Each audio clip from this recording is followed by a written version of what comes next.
Estamos de regreso en Democracia y Debate. Continuamos con nuestro invitado Vicente Solís, director general del Instituto de Capacitación, Competitividad y Relaciones Laborales. Tenemos llamadas. La señora Francisca Barrios saluda a Vicente Solís. Siga adelante como el hombre grande que es. Aquí te dejo la llamada porque yo creo que es importante que las conserves. Son bonitos testimonios.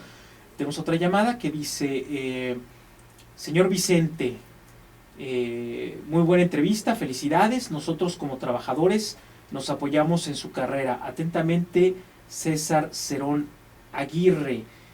Después tenemos otra llamada que dice, gracias Vicente Solís por las ayudas a los estudiantes del poblado Miguel Alemán. Muchísimas gracias por comunicarse. Los invitamos a que lo sigan haciendo a los teléfonos 01800-502-5855, Lada sin costo, en cabina 212-6655, mensajes y WhatsApp 6628-472364. Ahorita fuera del aire estaba yo platicando con Vicente en algo que en su semblanza, pues sí, me llama la atención, no en lo particular, pero sí en lo general, me llama mucho la atención, porque fuiste jornalero agrícola.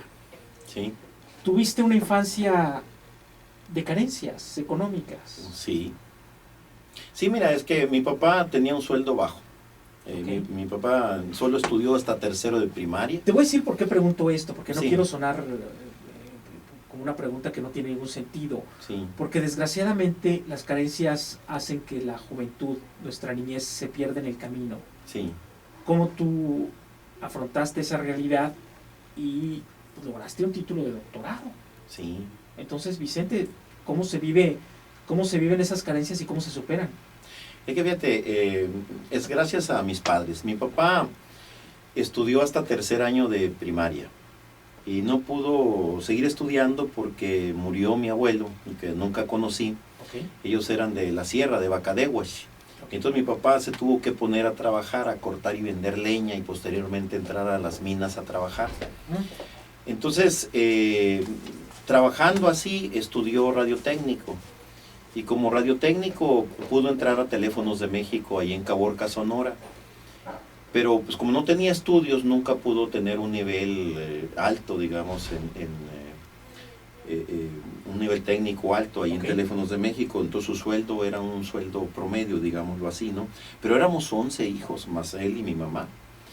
Entonces evidentemente no alcanzaba el dinero y mi papá nos decía mucho, mijos, yo quiero que estudien porque yo no pude estudiar. Ok, bien. Y yo quiero que ustedes estudien para que puedan vivir mejor que yo.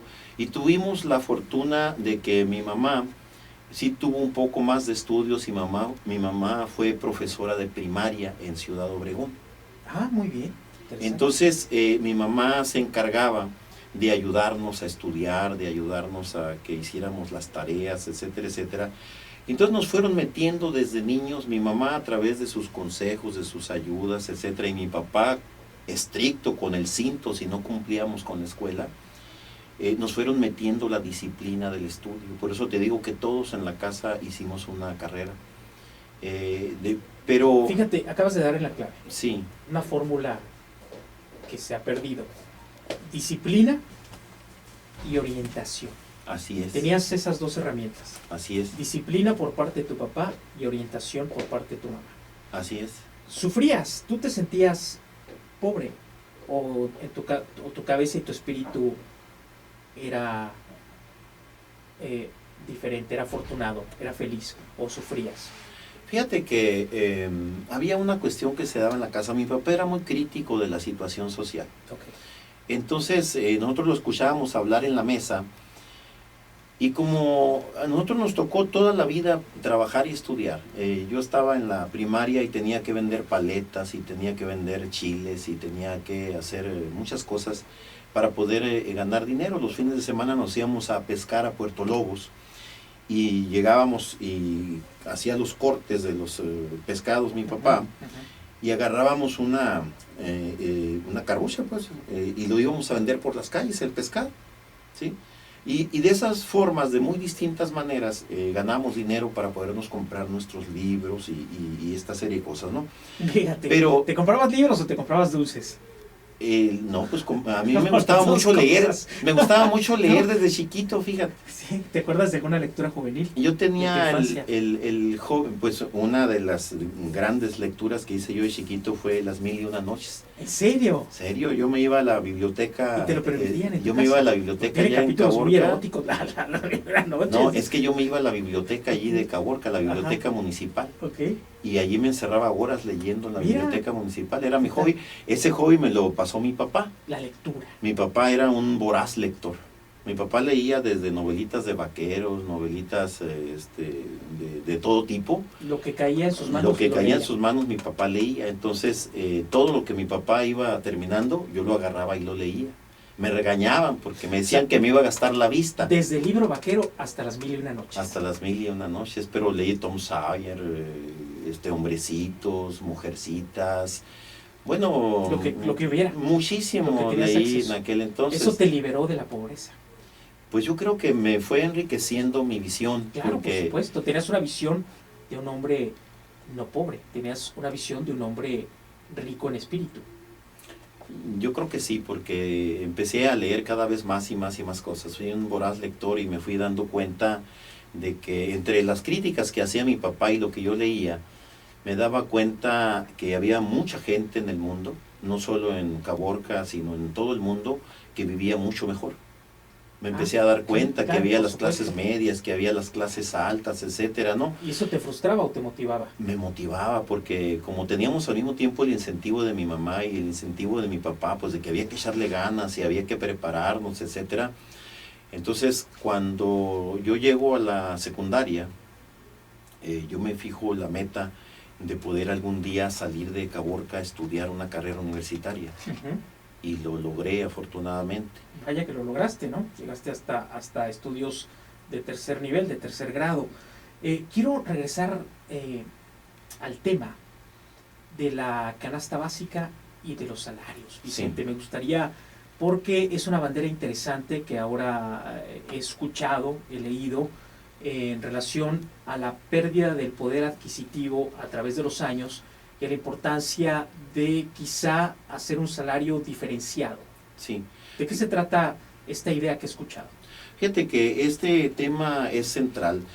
El gran problema que tenemos en México de crecimiento económico está asociado a que tenemos una enorme pobreza.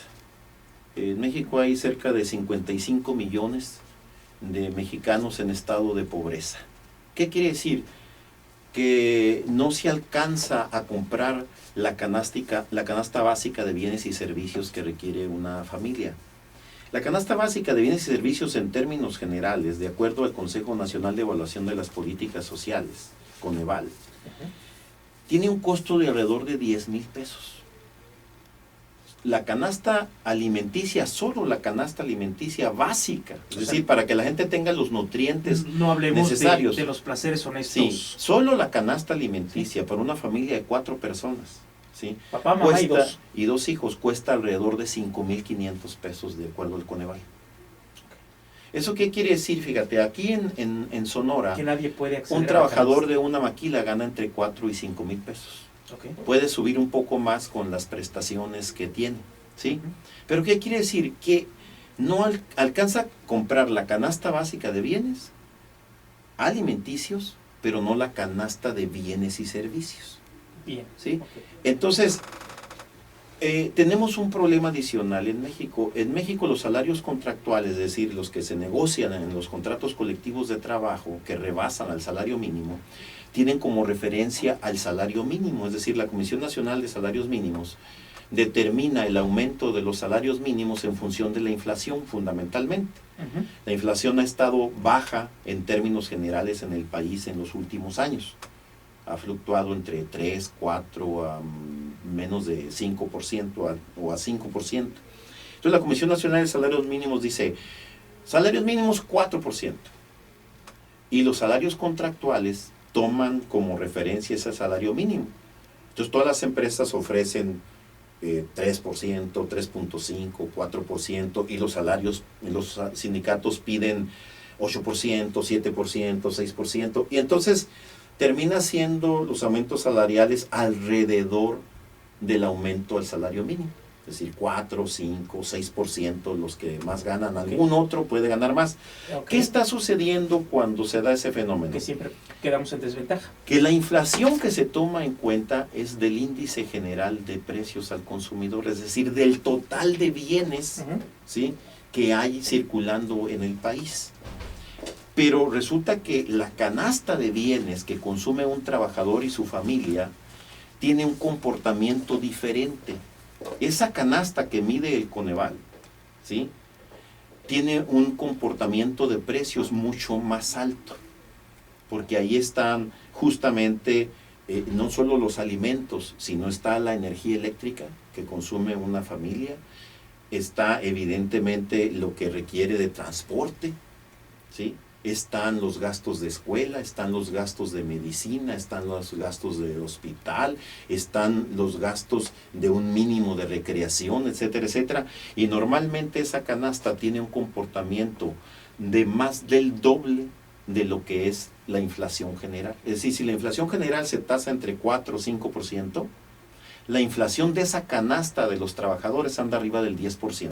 Entonces los incrementos salariales tendrían que ser superiores al 10%. Superiores. Entonces, como son alrededor del 5 o 6%, porque ¿qué el sucede? error está en ligarlo a este índice que nos comentas. Porque está ligado a la inflación. Entonces, ese es el que criterio principal. Para desvincular este criterio de la realidad. Entonces, pero fíjate la cuestión importante. ¿Por qué la Comisión Nacional de Salarios Mínimos entonces no dice, bueno, hay que aumentar más el salario mínimo?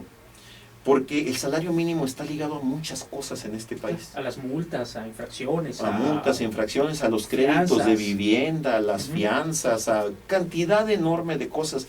Y entonces dicen en la Comisión Nacional de Salarios Mínimos, es que si aumentamos más el salario mínimo, van a todo los sube. indicadores. Todo sube. Y entonces las repercusiones en inflación que tendríamos en este país serían muy considerables. Entonces, ¿qué necesitamos hacer?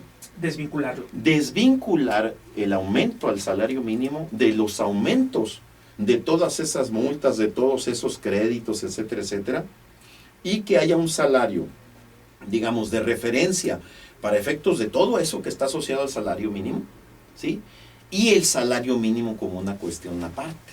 Ok, dos salarios. Es un salario que nos sirva de indicador para todo lo que está tasado en veces de salarios fianzas, mínimos. Tal. Y otro que nos sirva, que corresponda a satisfacer la canasta básica y de servicios. Así es, porque así lo marca la Constitución. El salario mínimo debe ser el mínimo de bienestar que tiene un trabajador y su familia. A ver, Vicente, te voy a hacer una pregunta. Sí. Esta idea es ¿de quién? Porque Mancera, lo que me acabas de decir, yo escuché al jefe de gobierno, Mancera, el día del trabajo, señalarlo más o menos. Entonces, ¿la idea es de allá o la idea es de acá? Mira, la idea es internacional. O es no algo, importa que la idea sea de ningún lado. No, la idea es internacional. Okay. Es algo o sea, ya hay voces en el mundo que están hablando de eso. Sí, en el mundo ahorita hay campañas de mejora del salario mínimo. De mejora del salario. Pues muy interesante, Vicente. Si me lo permites, vamos a un corte y volvemos. Sí, claro que sí.